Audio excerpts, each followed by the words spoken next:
Fidèles téléspectateurs, c'est un plaisir pour nous de vous savoir nombreux devant vos postes téléviseurs pour suivre notre émission d'aujourd'hui, Écho du CNCR.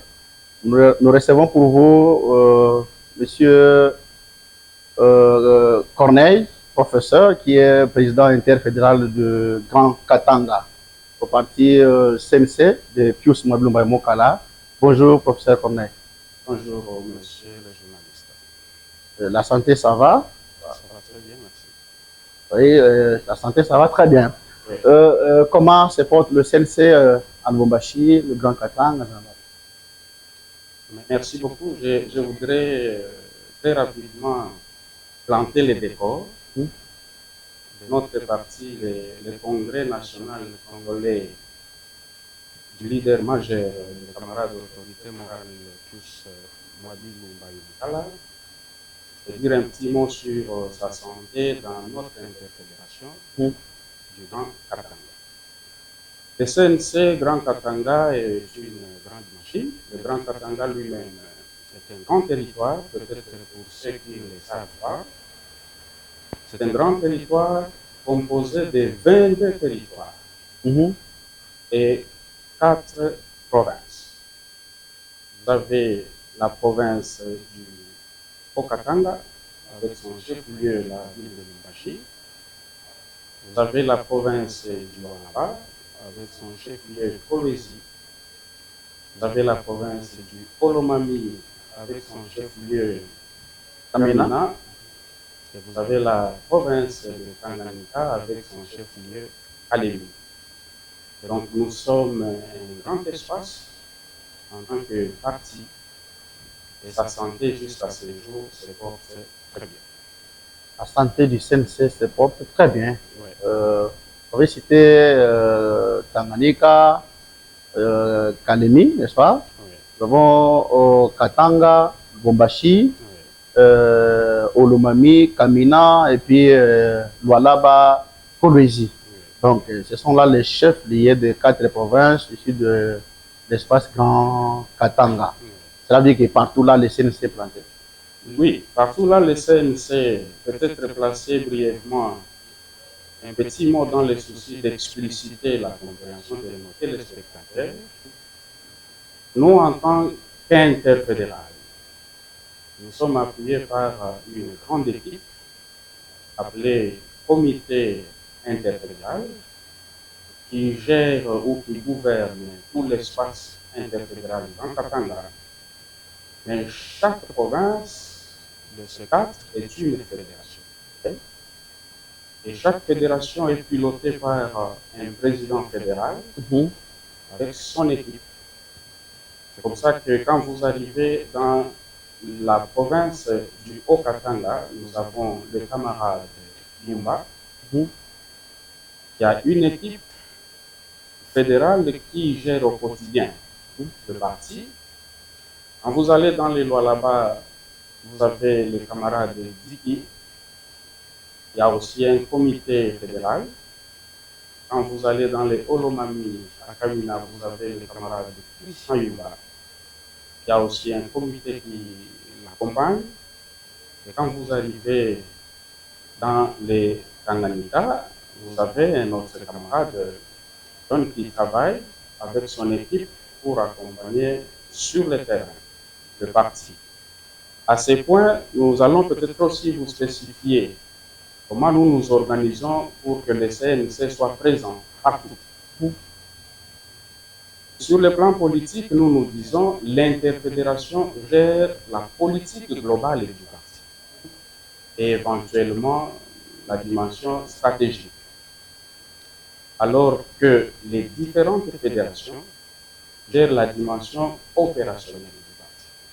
C'est-à-dire, nous gérons plus la dimension vision, stratégie du parti et coordination globale, et les différentes fédérations opérationnalisent, elles sont en contact direct avec le terrain, et c'est elles qui opérationnalisent tout ce que nous montons comme stratégie au niveau de l'interfédération, évidemment, sur instruction de la haute hiérarchie que la présidence nationale du parti et l'autorité de référence, le camarade Pius Mwabi.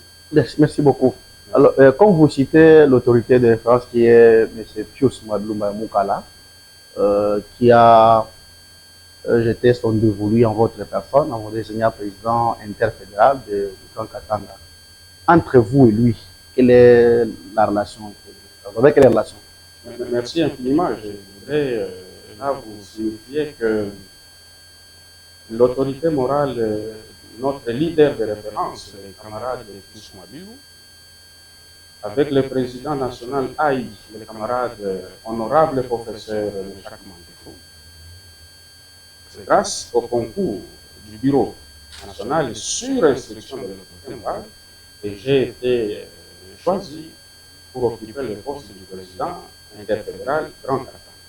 Comme vous le savez, qui dit interfédéral dit représentant du parti dans l'espace interfédéral.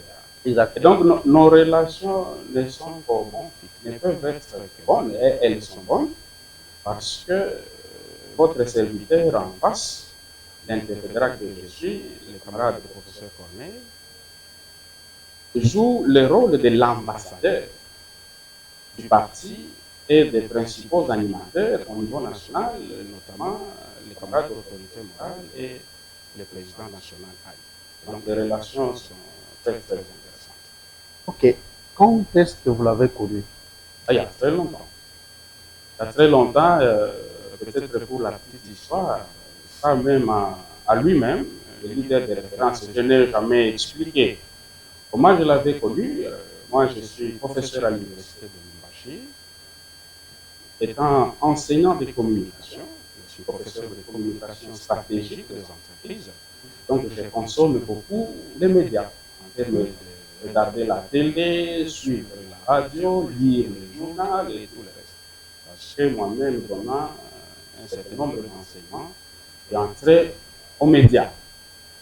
Nous sommes en 2013-2014, j'étais en train de regarder la télévision RTGA. Et puis, Là, à Lubumbashi. à partir de Lubumbashi, j'ai regardé la télévision RTGA. Et puis, qui était reçu? Le camarade d'autorité morale Pius Mwabi. Moi, je ne le connaissais pas. Alors, il y a beaucoup de questions qui lui étaient posées. Dans la foulée, l'autorité va signifier que son parti, qui venait de naître, si j'ai bonne mémoire, en 2011, avait un député national, mais à l'époque, le parti, en dehors de ce poste de député national, le parti avait 11 ministères provinciaux sur toute l'étendue de la République. Moi, je sais comment ça fonctionne dans notre pays. J'avais vite compris que j'étais en face d'un leader parce que en 2013, dans un contexte politique comme celui-là, avoir un parti politique avec un seul député et disposer de 11 ministères provinciaux, cela signifiait la puissance politique et charrier l'autorité en présence. C'est comme ça, du coup, je m'étais dit, bon, moi, je n'ai jamais été en politique, mais je souhaiterais accompagner, adhérer dans ces partis. Il y avait une bande défilante au pied de l'écran où on donnait un numéro de contact. J'avais appelé. Ah bon? Ah oui. J'avais appelé à ce niveau-là. C'est une dame qui avait répondu. J'avais demandé si les partis CNC avaient une antenne à Lubumbashi. On me dit oui, le parti est présent là. Il fallait voir. À l'époque, c'est le camarade Gabriel Zain, qui était le président interfédéral. On m'avait donné des coordonnées. J'avais appelé réellement. Le siège du parti était au quartier Bel Air, sur l'avenue Savonnier. J'étais obligé d'y aller. Et c'est comme ça que j'avais adhéré au parti. Et j'avais demandé à l'interfédéral de l'époque de faire rapport au président national. Et moi, je ne le connaissais pas concrètement. Mais je viens d'adhérer à son parti. Et l'autorité morale était contente, les camarades leaders majeurs de Choumanil étaient contents d'apprendre que j'avais adhéré à son parti. Voilà au moins la manière dont j'avais connu l'autorité morale de référence. Merci beaucoup. Parlons un peu de la mobilisation Grand Katanga. nous sommes en train de voir qu'à chaque moment qu'il y a des centres d'une autorité, Kolosi, Tanganyika, Lubumbashi, le CNC est présent. Et puis vous trouverez que les drapeaux du CNC sont en train de flotter comme pas possible. Comment vous faites pour mobiliser? Ah Vous oui, êtes à Lubumbashi, une activité à Lualaba, quand même je sais qu'il y a des représentants qui sont là, fédéral, et ainsi de suite. Vous-même, comment vous faites pour mobiliser tous ces gens? oui, la seule grande stratégie, c'est comme je vous l'ai signifié ici, le CNC a une dimension stratégique et une dimension opérationnelle. Sur instruction et sur orientation de Kinshasa, il y a un certain nombre d'ordres que nous exécutons sur le terrain. Le CNC étant membre de l'Union sacrée, comme vous l'avez constaté, il y a beaucoup d'activités qui se font à travers l'espace Grand Katanga, notre interfédération, dans le cadre, par exemple, de l'Union sacrée, que ce soit dans les territoires, bien nos sectionnaires. Et c'est vrai, vous allez vous rendre compte que chaque fois qu'il y a une activité politique concernant notre famille politique, le CNC est toujours présent. Que vous soyez à Puerto, que vous soyez à Kasenga, que vous soyez à Mitwaba, Moba, que vous soyez à Moba, que vous soyez à Kabongo, que vous soyez à Malembankulu, je ne sais pas, à Yuzu, partout là. Nous sommes là, c'est... à Bigob aussi. Non, Bigo, ce n'est pas dans les grands Katanga. Alors, les grands secrets, c'est le management et l'organisation. Parce que nous sommes un parti national, notre politique étant d'être présent dans tous les territoires, dans tous les villages. Quand il y a une activité, nous, en tant qu'interfédéral, nous coordonnons ensemble avec les différents fédéraux. Et si c'est une activité qui se passe dans une section, c'est-à-dire dans un territoire, c'est au fédéral de la fédération concernée, sous notre regard attentif, ensemble avec l'équipe interfédérale, nous coordonnons ensemble. Hein. Et généralement, peut-être que ça se passe à Nantes, même à partir de Kinshasa où je suis depuis un temps, quand il y a une activité au niveau de l'interfédération, je ne dors pas. Généralement, je garde un regard attentif sur l'animateur de la fédération. De temps en temps, j'appelle même, si c'est dans un territoire ou une section, je dois appeler les sectionnaires pour me rassurer réellement que les choses en termes de préparation, en termes d'exécution se passent correctement. Merci. Alors, fidèles téléspectateurs, nous avons réussi pour vous, M. Corneille, le président interfédéral du CNC Grand Katanga. Il avait suivi comme vous, il avait vu comme vous à la télé, on parlait du CNC, et l'invité c'était l'autorité morale. À partir de dire de l'autorité morale, c'est ce qu'il avait attiré quand même. Il a dit non, ici j'ai affaire à un leader. Donc depuis qu'il est là, il ne cesse de témoigner. Au CNC, c'est le sérieux, au CNC, c'est la vision, au CNC, c'est le patriotisme. Alors c'est aussi une occasion pour vous qui nous regardez de rejoindre la grande famille, de rejoindre le CNC, ou une école où on apprend du jour le jour l'altruisme, le patriotisme, ainsi de suite. Alors, toutes vos questions, je vais les lui poser, il va donner des réponses quant à c'est. Alors, M. Corneille, Monsieur le journaliste. le CNC a mis en place une commission d'études, de réflexion par rapport à la révision ou changement de la Constitution. On nous parle d'une trentaine de personnes. On vous a vu, vous êtes aussi membre de cette commission-là. Les Congolais en général, les Quinois en particulier, veulent savoir c'est quoi, quelle est votre impression par rapport à ça? Merci beaucoup, monsieur le journaliste, cher camarade. Je voudrais très rapidement rebondir sur un fait que, personnellement, je ne regrette pas d'avoir adhéré au CNC. En tout cas, je ne regrette pas. Et je voudrais également vous rassurer que, avec toute modestie, j'ai été, entre guillemets, courtisé par beaucoup de responsables leaders politiques de l'espace Grand Katanga pour adhérer à leur organisation politique, mais je suis resté droit dans mes bottes.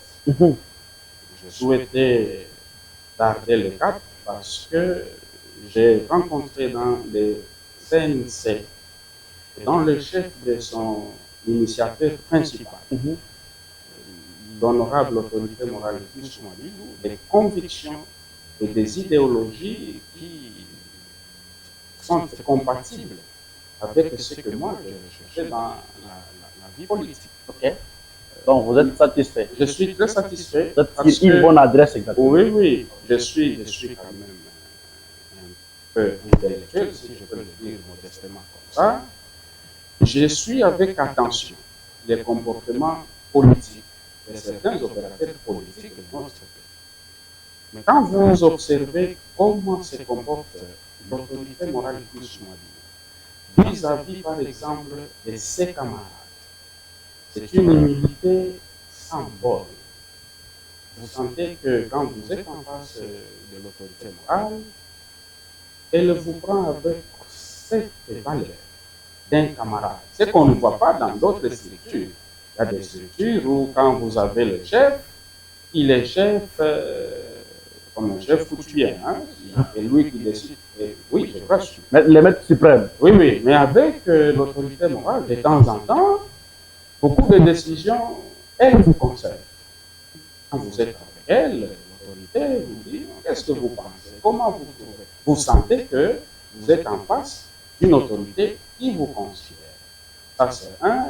Et puis, des deux, je le vois même ici, ici à Kinshasa, quand on est au siège du parti, l'autorité morale reçoit tout le monde, sans distinction, en termes de classe sociale, en termes de niveau d'études. Bref, je suis heureux d'appartenir à ce jour à cette grande famille que le CNC. Au sujet de ce qui s'est passé, cette grande commission qui a été montée par l'autorité de référence, dont la finalité est de réfléchir sur l'avenir de la vie de notre constitution dans notre pays.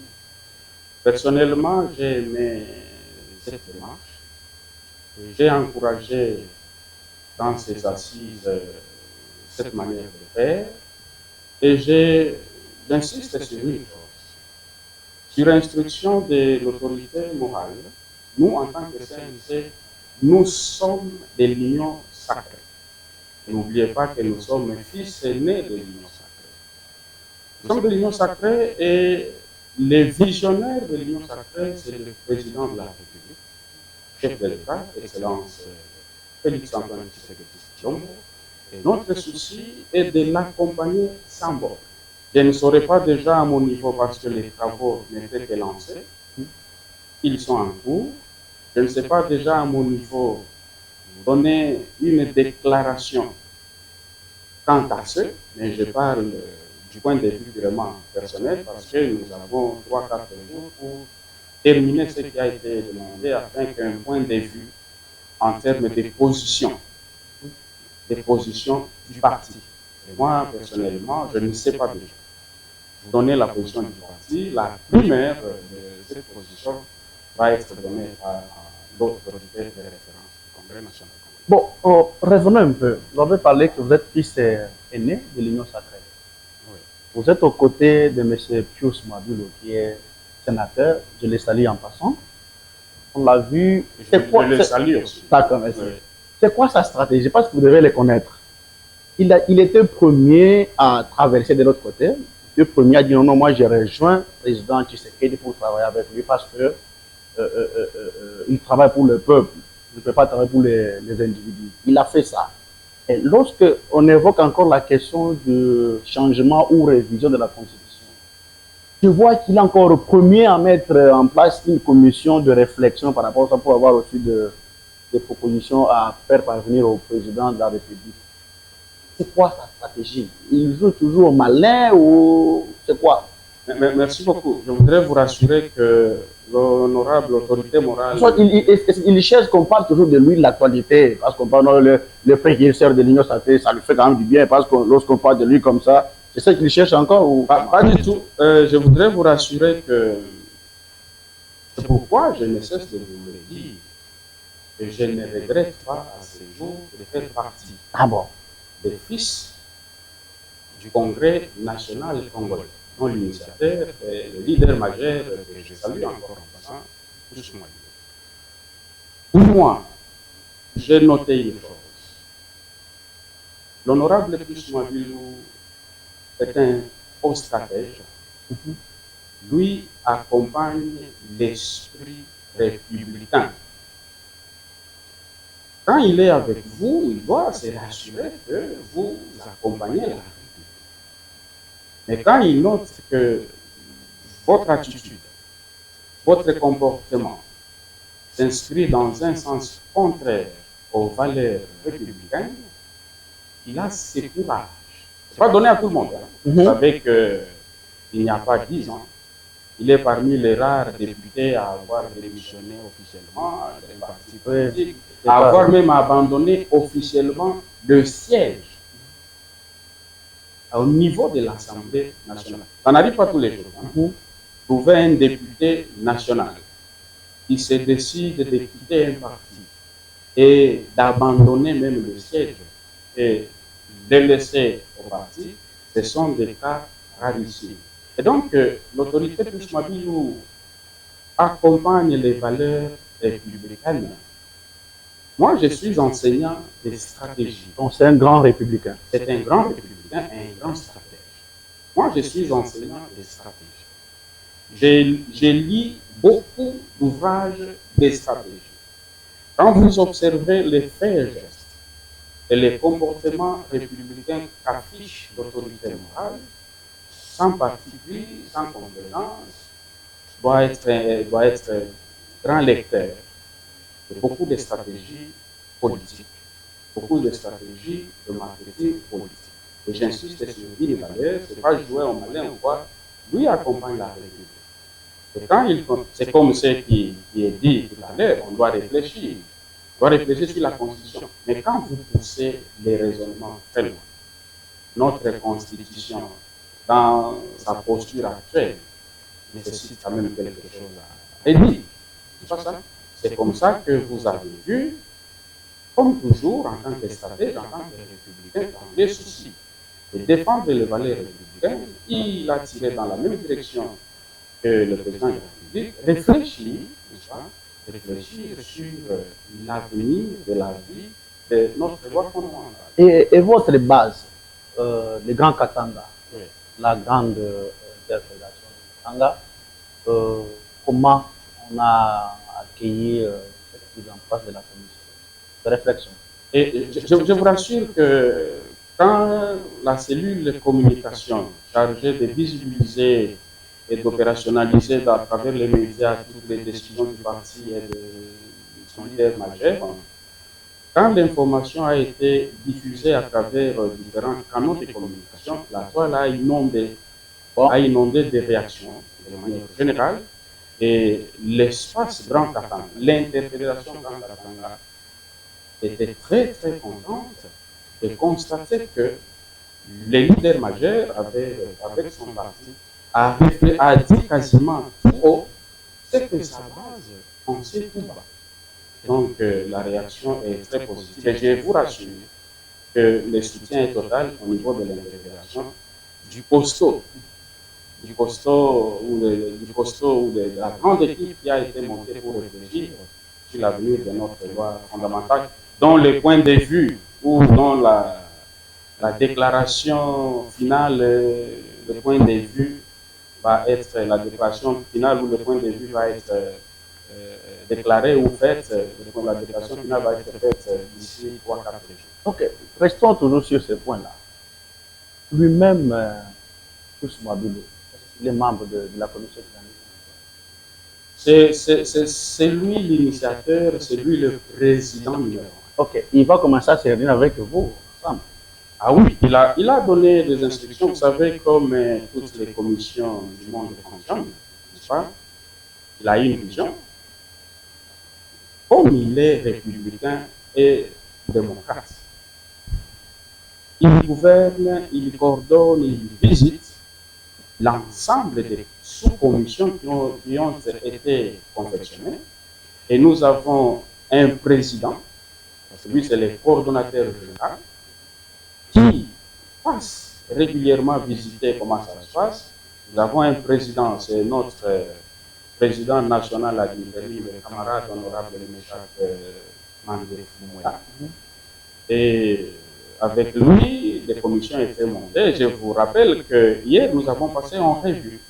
Nous avons passé en revue et constaté que notre Constitution dispose de 7 titres. Et pour réfléchir à fond, dans le souci de voir ce qui pourrait être faisable au niveau de la Constitution, 5 grandes sous-commissions ont été montées et chaque sous-commission a un certain nombre de titres sur lesquels elle pouvait réfléchir. Et d'ici 2 à 3 jours, nous allons encore nous réunir en plénière afin de confectionner et élaborer un point de vue global. Ah, donc, il va commencer aussi à visiter. Il va commencer voilà. Et il fait beaucoup. Merci beaucoup. Monsieur Pedi Pereira, nous vous demandons de nous balancer l'activité de la commission mise en place par l'honorable sénateur Pius Mwabilu Mbaye-Mukala. Composée d'une trentaine d'experts et mise en place par la haute autorité des références du Congrès national congolais CNC, la commission chargée d'analyser les faiblesses de l'actuelle constitution s'est réunie ce vendredi à Kinshasa, capitale de la République démocratique du Congo. Les travaux lancés par les leaders du CNC ont pour objectif principal de définir les contextes passés et actuels de la loi fondamentale ainsi que la réforme envisagée. Pius Mwabilu demande par ailleurs aux participants de travailler sans complaisance. C'est l'occasion pour moi de rendre un hommage mérité au président de la République, chef de l'État, son Excellence Félix Antoine Tshisekedi Tshilombo, pour ses efforts inlassables qui font de notre pays un espace de liberté et de débat public.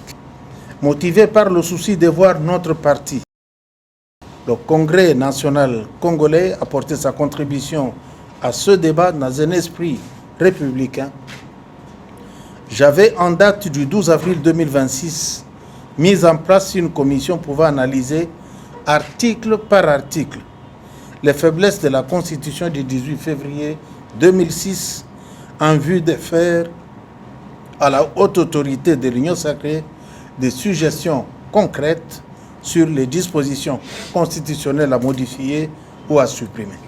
Les leaders du Congrès national congolais est également revenus sur l'agression dont est victime la République démocratique du Congo. Pour Pius Mwabilu, Joseph Kabila porte les sangs des Congolais tués innocemment et en payera les prix. Dans un contexte sécuritaire difficile, où notre pays est victime d'un complot monté par son ancien président Joseph Kabila, qui s'est allié à Kagame pour tuer, piller, voler et violer, notre soutien demeure inconditionnel au président de la République et aux institutions du pays afin de mener le combat jusqu'au bout contre cet axe du mal. À M. Joseph Kabila, notre message est simple. Il porte sur lui tous les sangs des Congolais tués innocemment et en payera le prix devant Dieu et devant les hommes.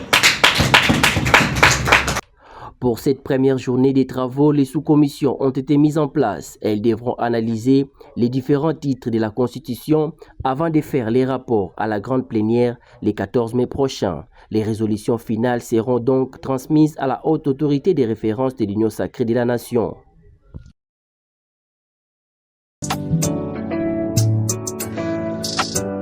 Alors, fidèles téléspectateurs, là, nous venons de voir les assises de la commission mise en place par l'honorable sénateur Pius Mwabilu Mbaye-Mukala à l'hôtel Béatrice, où lui-même a pris part, il va commencer à prendre part, il va coordonner.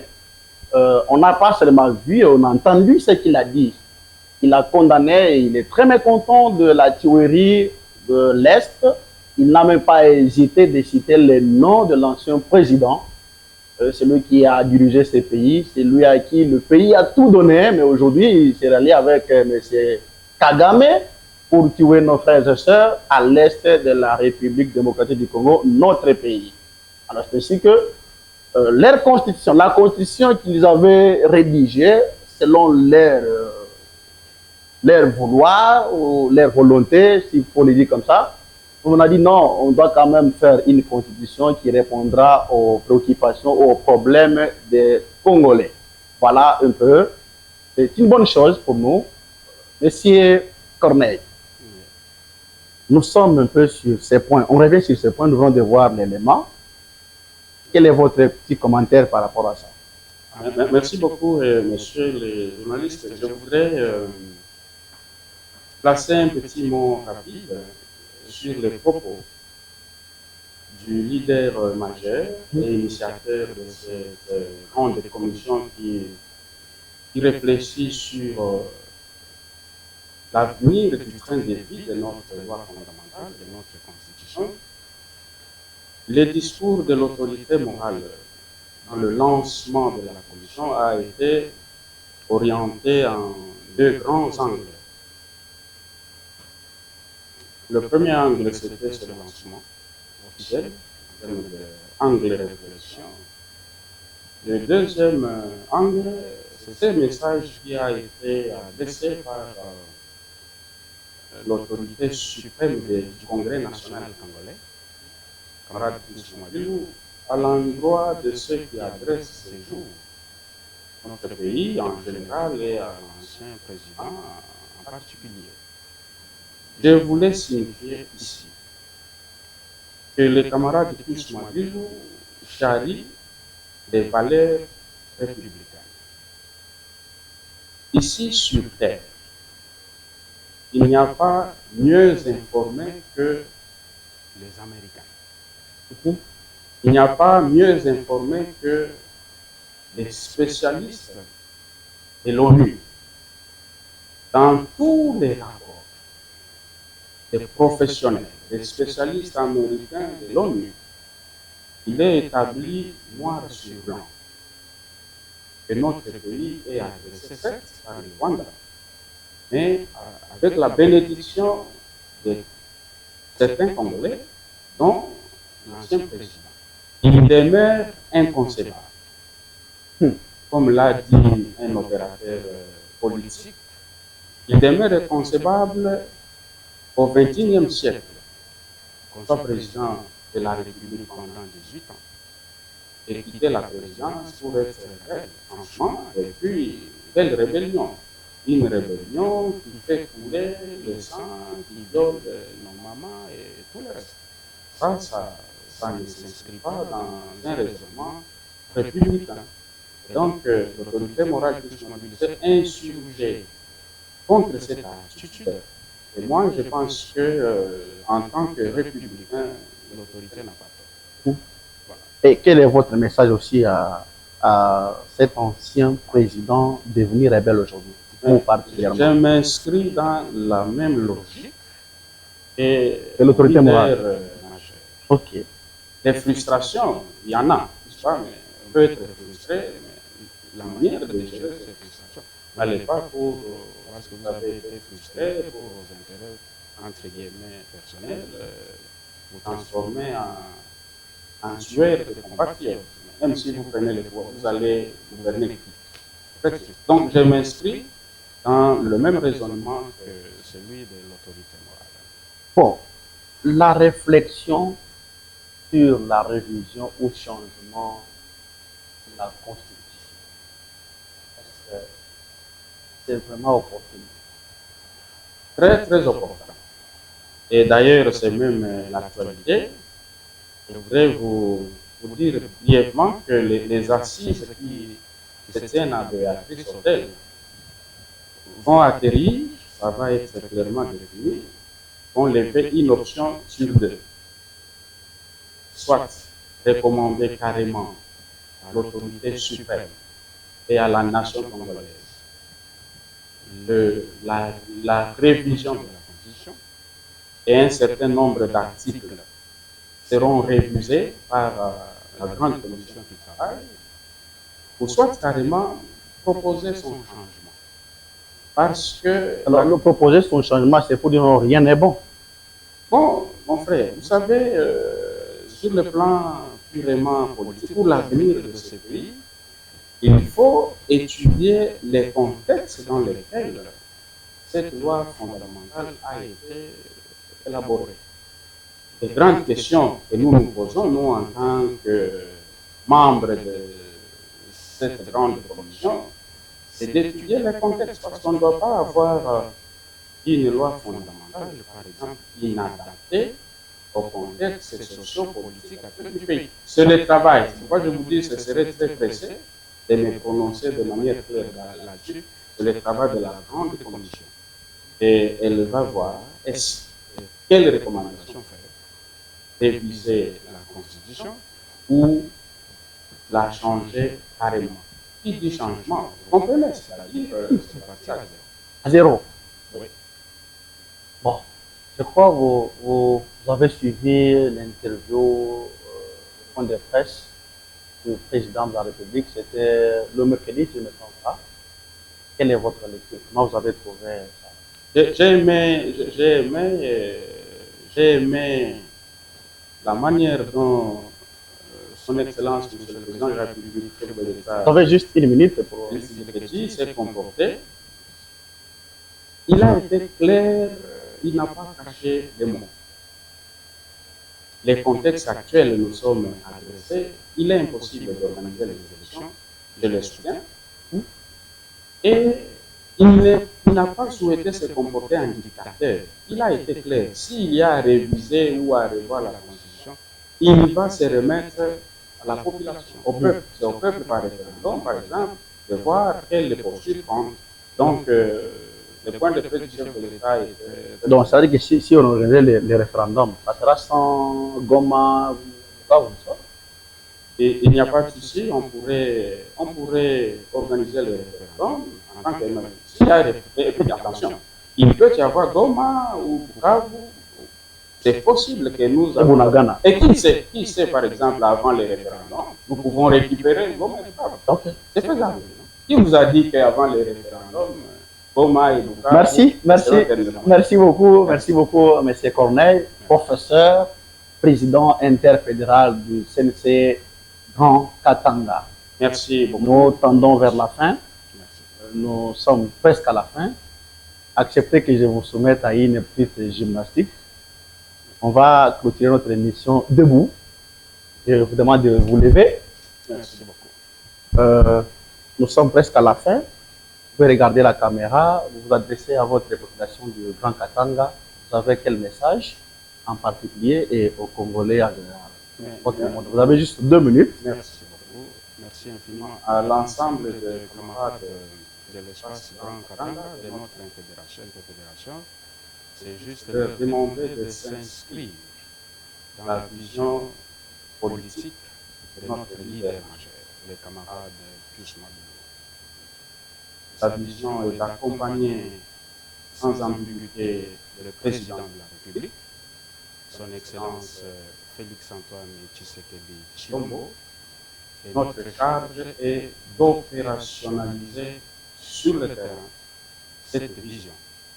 Restez mobilisés, restez attentifs vis-à-vis de nos agresseurs. Vous savez que l'espace Grand Katanga fait frontière avec les parties occupées à ce jour par les ennemis de la nation. Par Kagame. Kagame et ses acolytes congolais. Nous demandons à notre interfédération, à nos camarades, à l'ensemble de nos compatriotes de l'espace Grand Katanga de rester vigilants vis-à-vis de cette attitude insécuritaire qui ronge le Grand Katanga. Voilà. Bon, merci beaucoup. Merci. À l'autorité, c'est lui réitérer notre engagement et notre conviction envers lui et dans sa personne. Merci beaucoup, fidèles téléspectateurs.